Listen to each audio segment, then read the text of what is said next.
Hey, Modern World Entertainment. Star Trek Starfleet Academy, of course, is over. However, we have one cadet left to break down, and that is Caleb, our main hero of the show, apparently. Now, we've covered every other character. We started this run with Sam, the retarded hologram, and all the problems with her. We have so many issues regarding Caleb.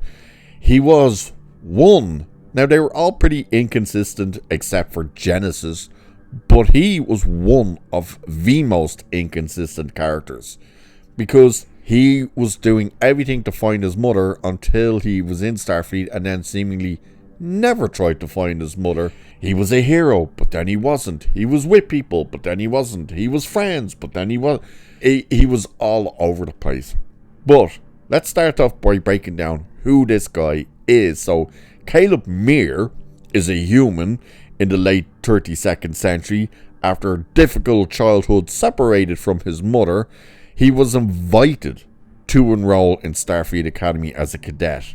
He was not invited at all. He was given one of two options: go to prison or join Starfleet. He was not invited to Starfleet at all. So Caleb and his mother struggled to survive and feed themselves in the 3170s amid the resource scarcity following the burn, which is hilarious because it's one of these. How could there be no food in a universe filled with replicators? That was the one thing that once they said this in this show, it was like, hang on, what?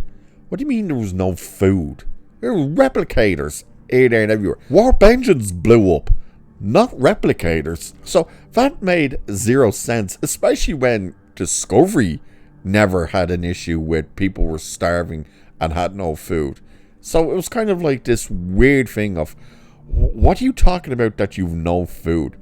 Now, the best part with this guy is he ended up on his own because at the age of 6, he managed to escape from Starfleet. So his mother was being sentenced for crimes involving the death of a Starfleet officer. Now, she wasn't going to be put in prison, even though throughout the show they kept saying how she was sent to prison and escaped prison, even though she was getting sent to a rehabilitation camp where she was going to have visitation rights to Caleb. So the idea that she screams at Caleb when she was sentenced, don't trust them, I'm the only one you can trust, all of this stuff basically leads the child to run away. So she could have been in a place where she would obviously been free to move around, but would have been under therapy basically to say, like, you know, why did you do this and blah blah blah, while being able to see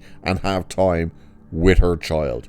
And instead she went in the opposite direction and said, no, you run away and stuff. And he did, at the age of 6, managed to steal Ake's comm badge, to deactivate a window, to jump out of the window in the middle of a storm and escape on a planet on his own, where Starfleet could have simply went, scan for life signs of a 6-year-old. But no, don't worry about that. So Caleb ends up becoming basically a thief and a scoundrel himself. That's right, he practically becomes his mother, where he's a scumbag basically in the universe, and he got caught by mercenaries, and the mercenaries were going to torture him and send him to prison. And in this particular prison, apparently they start by cutting your hands off for answers. You know, their torture is, if you don't answer, you're going to lose your hands. And they work their way up and so on and so forth. But Ake got wind of this. This is 15 years later.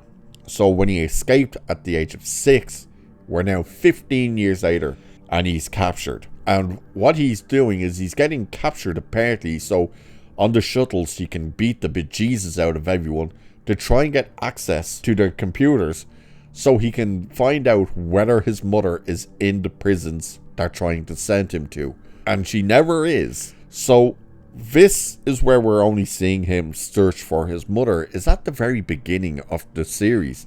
Ake comes, and as I said, because this says he was invited to Starfleet, no, she gives him the options. you can go to this prison where they're going to torture you and cut your hands off and all this crap, or you join Starfleet with me, you be under my watch, and I'll help you find your mother. He reluctantly goes to Starfleet, where he spends the majority of the time ignoring people, not wanting to get close to anyone, not really participating in anything, even though they never really seem to have done anything. Constantly tear down Starfleet and say they're an institution of this and that, and you know, it's all propaganda and stuff like this, and yet continue to be there, but never seem to use the resources, never seemed to actually spend time with Ake searching for his mother, which was his whole motive, was to find his mother. Until episode 9. And the best part with this is Sam is the one who says, hey, have you tried doing this? I've tried everything. Absolutely every password I could think of, every code, every single thing. She has not sent any messages. And this is after, of course, he learned that she escaped from prison, even though she was never meant to be in prison. And then he realizes, wait a minute, hang on just one darn second. There might be a code that I haven't used, and it's the only one I haven't used since I found out she escaped from prison. What a coincidence. Just happens that he was using this code day in and day out until he finds out she's escaped from prison, and then used every other code, but never that specific one, until right now, this very second, and lo and behold, it's the code, and he's hundreds of messages from his mother, and the very last one just happens to tell him exactly where she is, and they just happen to be quite close to that area. Isn't that a coincidence? Barely an inconvenience. So he goes to the planet, happens to go to a little market on an entire planet, knowing his mother is on the planet, but not knowing where on the planet she is. He goes to a planet and bumps into his mother in the market. And that was handy, wasn't it? Literally, she walks into him on a planet. A planet. Like no scanning for her. No comm badge readings for her.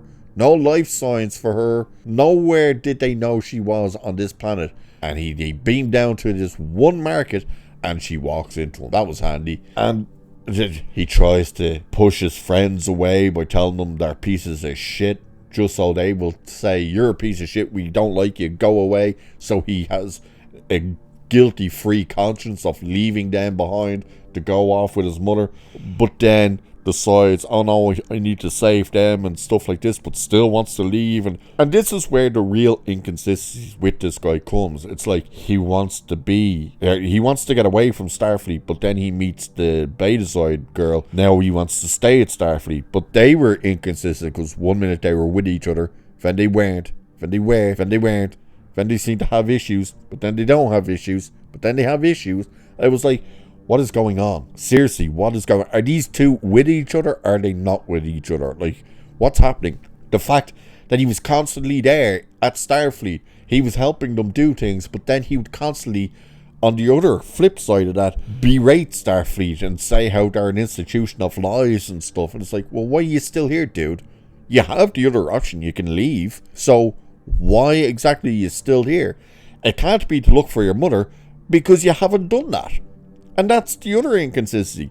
You built this guy up that his whole purpose of being at Starfleet is to look for his mother, and all he did was not that. He did it in the first episode and the second episode, and then not again until the 9th episode. So out of 10 episodes, he looked for his mother, and literally by looking, I mean, he typed crap into a computer, went, well, no signal, move on, three times in 10 episodes. So yeah, she mustn't have been that important to him. Then it was the case of he didn't seem to know what he wanted to do, but did know what he wanted to do, because he didn't know what he wanted to do at Starfleet, but he also knew that he didn't want to be at Starfleet. So he was such an inconsistent character, but he was also the Gary Stu. He could do absolutely anything and everything. Anything that needed to be. I can just simply hack into this computer. Done. Look at that. I hacked into it. We need to get to this place. Hang on. I'll hack into that. Done. Hacked into that. The bridge. Oh, we need to get to the bridge. but the bridge is secure. Hang on, I absolutely 100% can't do that. Except that I absolutely can, and hey look, I've given us 5 minutes on the bridge. It was like, you can't, but now you can. Oh look, I'll just be able to turn on the life support on this ship with this programmable matter, which is like the most retarded thing ever. And it's like, not to mention, so is the fact that you're walking around on a ship with no air, with no spacesuits on. But of course, they were meant to have these weird shield things around them, which sometimes they seemed to have it on, other times they didn't. It was so weird. He could fix everything and anything until he couldn't. And that was the issue. We were watching him be able to fix everything and anything throughout the entire show. Until the last 2 episodes when they needed to be cut and they needed something to happen where he couldn't, he couldn't fix that, because then they could simply have the answers for getting away and stuff. So it was like throughout the entire show you were able to fix things, hack into things. There was nothing you couldn't do until right now, where the most simplest thing that you'd think would be able to be done, you can't do. He was so inconsistent. I'm fine, I'm not fine. I'm happy, I'm not happy. I'm super happy, I'm super angry. I love you all, I hate you all. You're my friends, you're not my friends. I love you, I don't really love you. I want to be with you, I absolutely don't want to be with you. I want to be here, I don't want to be here. Where's my mother? Hang on, I'll wait until the last couple of episodes before we actually look for her. It was so infuriating what this guy was. With all of them especially, because they were all back and forth. They all flip-flopped. But the fact that this guy was meant to be the guy you were rooting for, and there was nothing to root for with him. He's incredibly unlikable, as are all of them really. But he was really unlikable, and just this obnoxious. It seemed like the galaxy owed him everything, when he could have went with Starfleet when he was 6 years of age, being fed, being housed, being clothed, and still seeing his mother on a daily basis. But no, at the age of 6, he managed to run away and escape, never to be seen again for 15 years. So he was only being fed by his mother, who was doing crimes to feed him. And all of a sudden, at the age of 6, he was able to survive in harsh environments and stuff. How the fuck did a 6-year-old even get off the planet that he escaped on? God only knows. But that's the character of Caleb Meir in Starfleet Academy. God only knows what kind of character he will be in season 2. Whether all of a sudden, because his ma's back and now he's happy at Starfleet, all of a sudden, is he going to be this happy-go-lucky kind of guy? Or is he going to be the same complicated mess that he was in this? Time will tell, I guess. So with that, I shall leave it there for this one. So do like and share and subscribe and hit the hype button and all that good stuff. Cheers, and I will catch you in the next one.